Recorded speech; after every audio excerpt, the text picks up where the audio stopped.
booties for black girl nerds.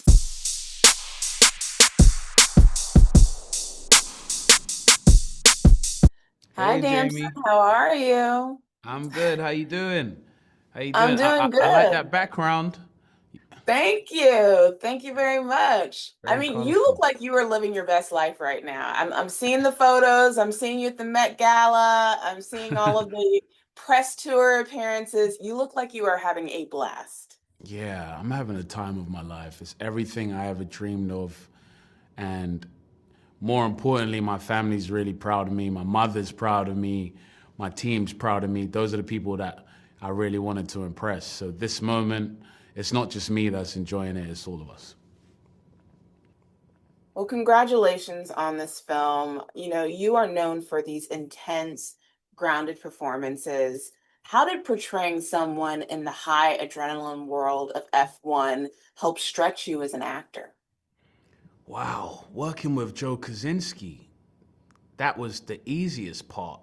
I was able to just be a sponge to strip away all the information and all the energy that I'd put into characters I'd played in the past and really just gone for it, and play a young, charismatic, cocky guy that a lot of people can relate to. So many people are talented and they're just lacking that maturity. So I relate to that. So coming in and playing the character, I was like, all right, cool. I finally get to play someone who's like kind of like me in real life. Okay, okay. So it wasn't a stretch playing this character for you. I, You the, it's the, pretty much you playing yourself, is what you're saying. no, the stretch really was driving those cars. Yeah. Training for 4 to 5 months consecutively every single day through different formula disciplines, going from Grand Prix to Grand Prix, and being around some of the greatest actors in the world. That That was part. some of the, that it was a completely different experience for me. Being opposite the likes of Brad Pitt and Javier Bardem, Yeah. etc. There were so many days where I was just pinching myself like, I can't believe I'm here. And that feeling I brought into the scene, that feeling I brought into the character. So Joshua definitely was something of his own. Yeah. What were some of the emotional and psychological layers that you wanted to bring to your character that went beyond the glamour and speed of F1? Being a young guy who wants to prove himself to the world,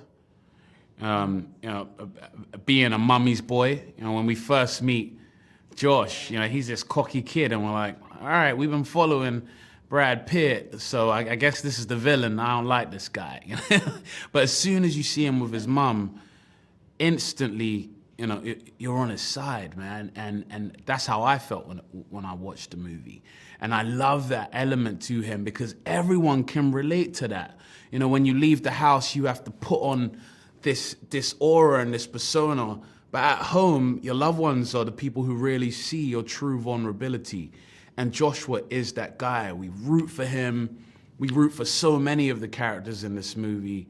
And each time people get a win, we rejoice and we celebrate. So that element and that essence is something I really wanted to add to the character of Joshua because he speaks in position of so many young people who are doing whatever in their life, who want to one day be great. Sometimes you just need a role model to guide you along the way.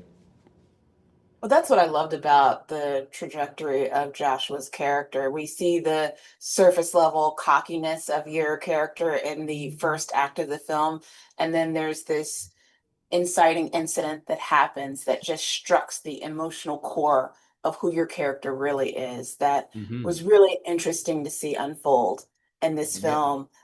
Did working on this project change how you view the sport, whether it's the strategy or the danger or the discipline that was involved?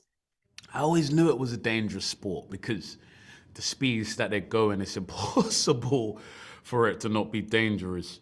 The biggest thing that changed for me with my perception of the sport was just how family orientated it is. These guys all travel everywhere around the world over 10 months. They don't get to see their families all the time, and they really do become a family. And it's not just Lewis Hamilton getting in the car and you know, fixing the car and, and you're putting the parts together and driving it. It's thousands of people who come together to help push these cars across the line as fast as possible. So that was really an eye-opener to me because it just made me have a newfound respect for the sport. Indeed. You know, F1 has historically lacked representation.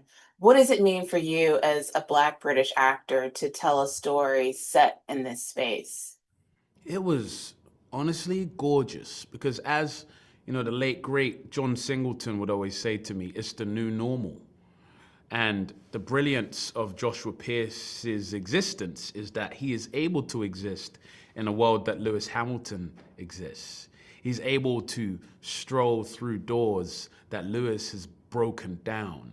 And I think that is such an amazing metaphor for people who are living today, including myself, who stands on the shoulders of giants.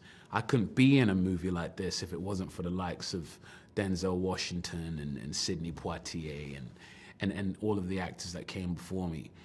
And then on top of that, my hope is that Joshua Pearce just inspires so many young Black men to, you know, Yes. really chase their dreams in a positive way. There's only 20 drivers on that grid, 22 in our movie. But Joshua's getting there, he's becoming mature, and he's gonna be that lead driver. And I love what that speaks for young people. Not just ones that wanna get into Formula One, but people who are chasing their dreams. Anything is possible. So hopefully Joshua inspires that. You right now are on the top of the list among fans who want to see the next T'Challa in the Black Panther universe. They want you to be the next T'Challa. What are your feelings about that? And do you have any interest in wanting to be in the next Black Panther film? Honestly, when I choose to be a part of projects, it's mostly in a manifesting way, and the roles that come to me, I believe, are for me. So I'm so flattered and I'm so happy that so many people are supportive of my career and they love my work. But I don't know, because either way, I'm gonna be in that theater screaming and supporting. So whoever plays that part, I'm gonna be right there supporting and rooting for them. I'm such a huge fan of that universe, and Letitia Wright is my twin, so I can't wait to continue to see her shine. Yeah.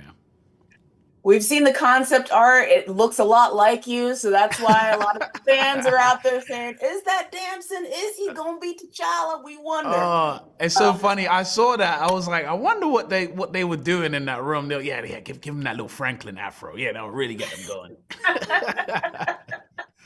Well, Damson, thank you so much for taking the time to speak to Black Girl Nerds. Incredible performance. I can't wait to see you in more projects. I always enjoy seeing your work, and I really appreciate the conversation today. Oh, bless you. Thank you so much. Thank you, Black Girl Nerds. We love you all around the world. We love you back. Thank Take you. care. Bye-bye.